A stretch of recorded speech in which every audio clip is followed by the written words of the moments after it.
warahmatullahi wabarakatuh. Sampuku kembali lagi di konten saya kali ini, dan dimana di malam hari ini saya akan melakukan penelusuran kembali di salah satu tempat di Palopo yang tidak bisa saya sebutkan daerah mana.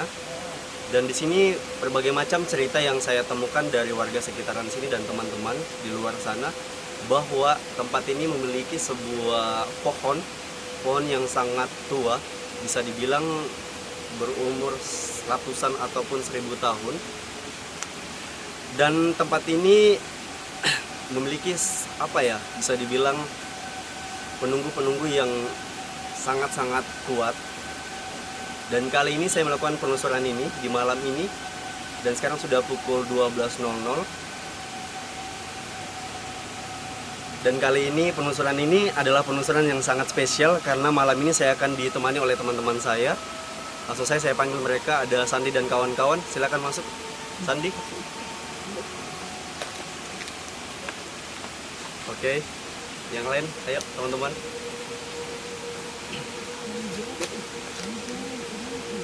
Jadi kali ini sebelum kita melakukan penelusuran, saya akan bertanya-tanya dulu nih sama Sandi dan Rafli, bagaimana perasaan kalian setelah kalian tiba di lokasi ini, teman-teman? Merasakan kepala saya terlihat kayak terasa berat gitu.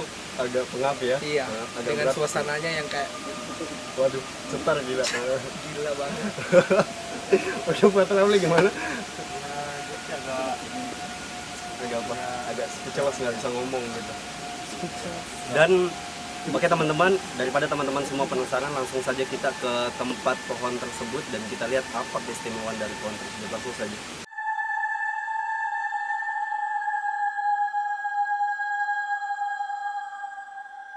Oke teman-teman semua, jadi sekarang kami sudah berada di depan pohon tersebut yang katanya memiliki suasana yang agak mencekam. Kenapa saya bilang demikian? Karena kebetulan pada saat saya berdiri di belakang pohon ini, saya merasakan ada ada kayak hantaman energi dari belakang. Saya tidak tahu kenapa, tapi yang saya rasakan sampai sekarang agak berat sih di belakang saya. Tidak tahu kalau Sandi dan Rafli bagaimana perasaan kalian, teman-teman? kalau saya sih merasa sendiri hawanya gimana, tapi kepala saya sudah terasa berat. Agak berat ya? Ya, ketakutan. Gimana? Maksudnya enggak bikin bulu kuduk merinding, enggak? Sudah merinding. Oh, sudah merinding. Kalau Rafli sendiri gimana perasaannya, Rafli? Kalau begini saya sudah biasa sih. Sudah biasa, jadi agak suasananya agak masih bisa kamu kontrol sendiri. Kontrol. Oke, jadi buat Boy gimana, Boy? Nah, Bang. Gimana, Boy? Sosok apa yang kamu lihat di belakang kami? Ada bisa? Gimana ya? Ya, suasananya sih positif ya. Masih positif. Terus ada bentuk ataupun gambaran visual yang kamu lihat dari sosok-sosok yang ada di sini? Bisa kamu jelaskan? Seperti apa contohnya? Seperti wanita, kebanyakan Wanita. 80% di Wanita, jadi kebanyakan yang mendominasi di tempat ini adalah penunggu wanita. Kalau bisa saya bilang, bisa nggak kalau saya sebutkan nama dari sosok perempuan itu? Bisa dikategorikan sebagai Miss Kunti nggak? Iya. Bisa. Bagian besar Dan sosoknya masih positif semua. positif. Alhamdulillah. Ada satu yang negatif, cuman saya cuma ajak tadi komunikasi. Dia bilang jika kamu datang ke sini melakukan hal yang positif ya saya terima. Tapi kalau ada yang kelakuan Anda yang Tidak baik, kurang baik ya saya juga akan seperti itu begitu. Jadi buat teman-teman di rumah, ketika kalian mendatangi salah satu tempat yang memiliki memang aura yang berbeda atau cerita-cerita mistis ataupun ada mitos di balik tempat tersebut, kalian usahakan datang dengan tujuan yang positif. Karena kenapa? Makhluk yang ada di situ juga akan melakukan sesuai dengan apa yang kalian mau begitu ketika kalian datang ke tempat tersebut. Jadi kalau kalian negatif, maka mereka juga akan memberikan kesan negatif. Tapi kalau kalian juga positif, maka mereka juga akan memberikan kesan yang positif. Oke, langsung saja kita ke pohon tersebut.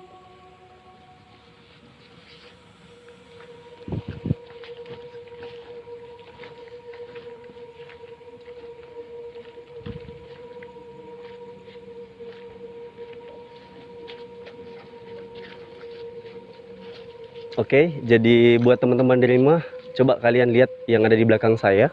Apakah sudah jelas visual dari pohon yang kalau bisa dibilang sih sangat-sangat tua. Kenapa saya bilang tua? bisa dibilang sih dikategorikan bahwa pohon ini sudah berusia 100 ataupun ribuan tahun. Dan memang ketika saya mendekat ke dekat pohon ini, saya merasakan energinya begitu kuat. Tidak tahu kenapa, tapi saya juga belum merasakan bahwa mereka ingin melakukan komunikasi sama tim. Jadi bagaimana kalau kita langsung menuju ke pohon tersebut, Sandi? Bagaimana perasaan Sandi? Masih seperti tadi atau memang ada perubahan yang berbeda? Masih seperti tadi, Masih merinding ya? malahan lebih parah. Lebih parah. Kalau Rafli masih biasa-biasa saja. Oke, langsung aja kita ke tempat tersebut. Sandi, gimana Sandi? Perasaannya ketika kita sudah berada di samping pohon ini, apa yang kamu rasakan? Kepalaku berat banget.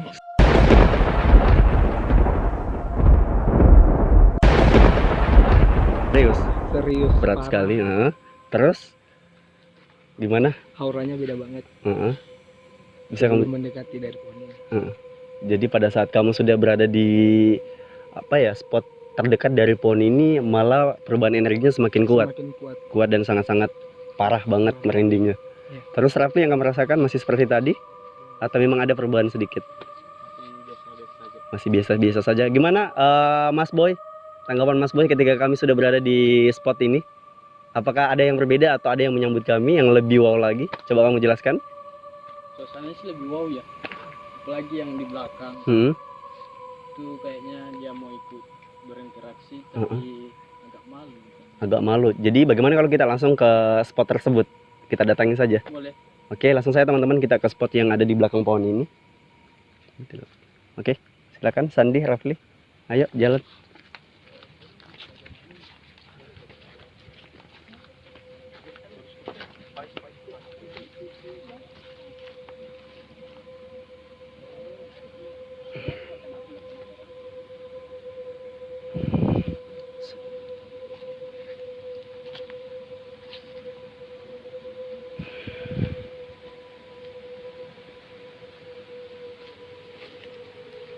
Assalamualaikum.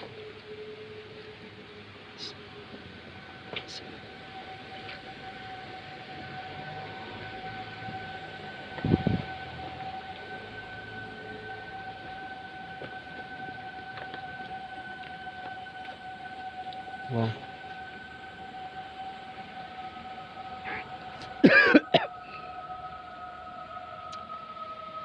Oke, jadi pada saat saya berada di spot ini, saya merasakan ada hantaman energi dari sekitaran sini. Bisa dibilang sih kayaknya mereka ingin mengajak komunikasi ataupun mediasi.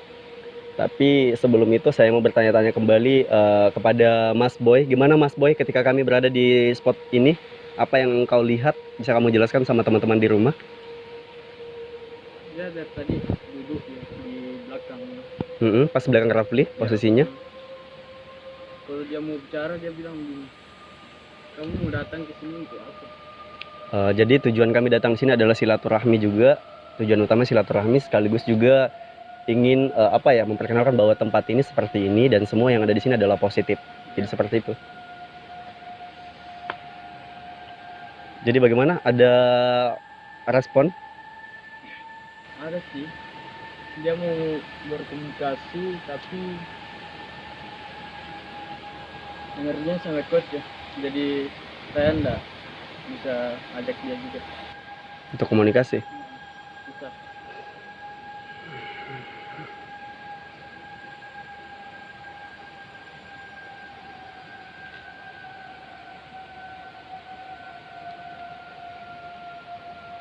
Bisa pindah di sini. Ya, bentar.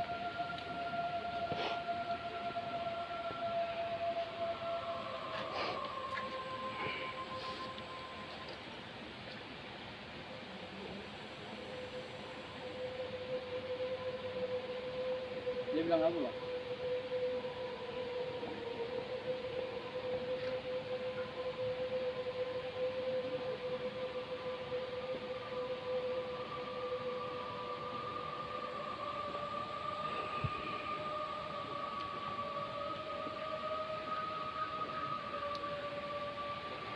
Jadi yang saya rasa di tempat ini ada memang yang sangat ditetuakan di tempat ini.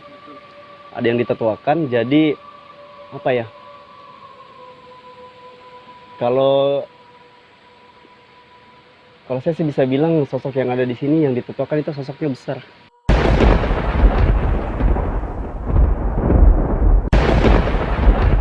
Kalau tempatnya sih ada di atas ya, di atas kepala. Iya. Untuk yang masukin lagi satunya ada duduk di belakang. Pokoknya yang paling banyak sebelah kanan atas. Itu semacam ada tempat duduk di situ, mereka duduk di situ.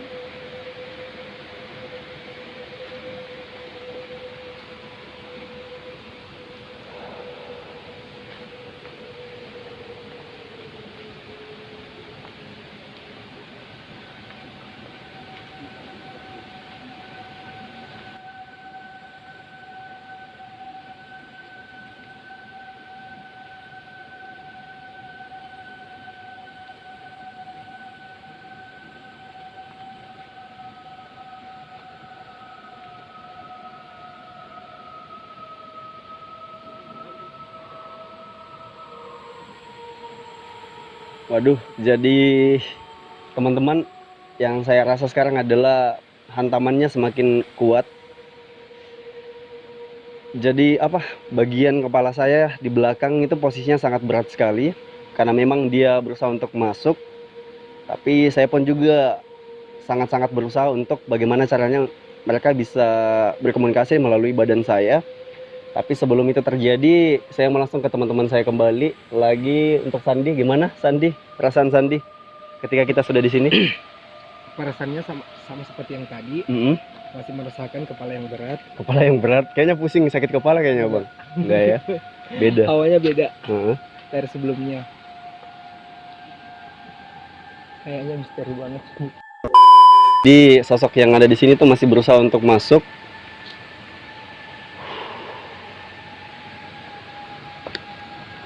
Kayaknya teman-teman kita bisa jalan ke spot selanjutnya yang ada di bagian belakang saya. Ayo langsung saja kita ke sana.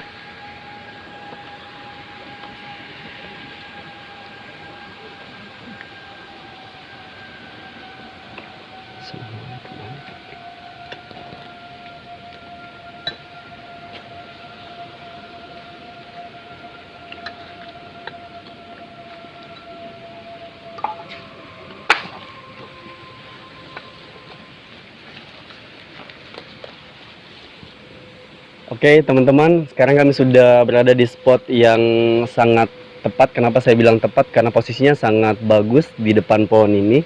Jadi di depan pohon beringin ini ada Ada lokasi yang memang dibuat untuk lokasi ini dibuat untuk perkuburan, area perkuburan.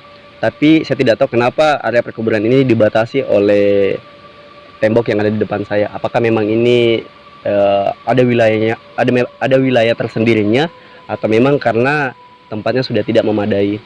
Jadi saya juga minta kepada teman-teman di rumah, tujuan kami melakukan penelusuran ini adalah sebagai sebagai bentuk bahwa manusia juga setidaknya punya tata krama ketika mendatangi tempat-tempat seperti ini, karena kita juga tahu bahwa kita hidup itu tidak hanya sendirian, tapi ada juga sisi dari makhluk yang lain, yaitu berbeda alam. Jadi saya pesankan kembali bahwa ketika kalian datang ke tempat seperti ini, usahakan datang dengan niat-niat yang baik dan positif. Gimana perasaannya Sandi? Perasaannya lebih berat lagi dari sebelumnya.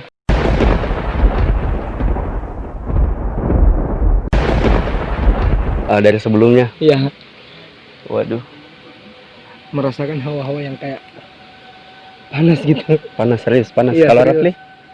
Pesan saya sih pas di tempat kita ini ada pintu yang dimana sesuatu keluar masuk ya. Oh, jadi kalau bisa saya simpulkan bahwa Rafli tingkat kepekaannya juga sangat tinggi ya. Karena Rafli bisa merasakan bahwa di tempat ini ada pintu ataupun portal dimensi antara mereka dan manusia. Seperti itu gambarannya. Itu. Oke, jadi teman-teman, tadi yang dijelaskan oleh Rafli adalah, jadi Rafli bisa merasakan bahwa di sebelah kanan saya yang ada di sini, itu di pohon ini ada semacam pintu yang merupakan portal ataupun dimensi antara dua alam gaib dengan alam manusia. Dan Dan saya pun sampai detik ini masih berusaha untuk mengajak beliau-beliau yang ada di sini untuk berkomunikasi, tapi masih agak susah. Saya pun juga merasakan tidak ada hantaman energi lagi. Apakah memang karena sesuatu yang mendampingi kami atau memang karena mereka juga belum siap untuk itu? Coba langsung kita lakukan penelusuran kembali. Coba kamera shoot ke area pohon ini.